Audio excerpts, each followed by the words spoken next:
সঁচা প্ৰেম মা দেউতাৰ দৰে পৃথিৱীত ক'তো নোপোৱা।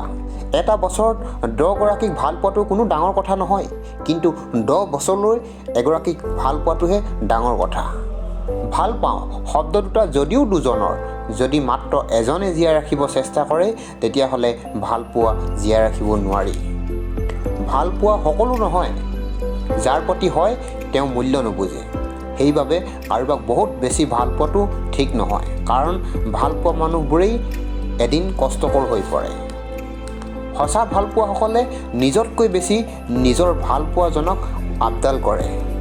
যোন ল'ৰাই বা ছোৱালীয়ে শৰীৰৰ অংগ কাটি ভাল পোৱাটো প্ৰকাশ কৰাটো বিচাৰে তেওঁ হ'ল সকলোতকৈ মূৰ্খ।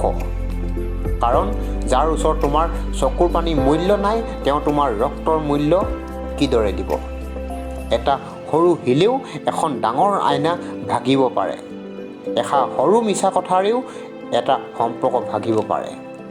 এজনী ছোৱালীৰ হাঁহি এজন ল'ৰাৰ হাঁহিতকৈ বহুত সুন্দৰ, কিন্তু এজন ল'ৰাৰ কান্দোন এজনী ছোৱালীৰ কান্দোনতকৈ বেদনাদায়ক, কাৰণ এজন ল'ৰাৰ বহুত বেছি কষ্ট নাপালে নাকান্দে।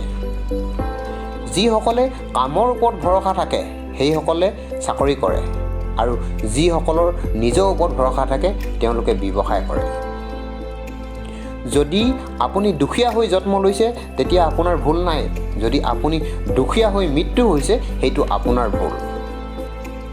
যিসকলে ক্লাছত প্ৰশ্ন সোধে সেইসকলে মাত্ৰ 5 মিনিটৰ বাবেহে লাজ পায়, আৰু যিসকলে নুসুধে সেইসকলে গোটেই জীৱনৰ বাবে লাজ পায়। ভাগ্যৰ ওপৰত ভৰসা কৰি নাথাকিব, হয়তো ভাগ্যৰে আপোনাৰ ওপৰত ভৰসা কৰি আছে। যিজনে সহজতে তোমাক পাই যাব তেওঁ কেতিয়াও নুবুজিব তুমি কিমান মূল্যৱান। কাৰোবাৰ পৰা জোৰ কৰি ভাল পোৱা ল'ব নোৱাৰি। যিজনে ভাল পাব তেওঁ হাজাৰ ব্যস্ততাৰ মাজতো তোমাক মনত পেলাব। তোমাৰ জীৱনটোত তুমি যি দিছা সেয়াহে তুমি ঘূৰাই পাবা, তাতকৈ অধিক আশা কৰিও লাভ নাই। যদিহে ভিডিঅ'টো ভাল লাগিল তেতিয়াহ'লে লাইক কৰিব, কমেণ্ট কৰিব, ছাবস্ক্ৰাইব কৰি থ'ব। ধন্যবাদ।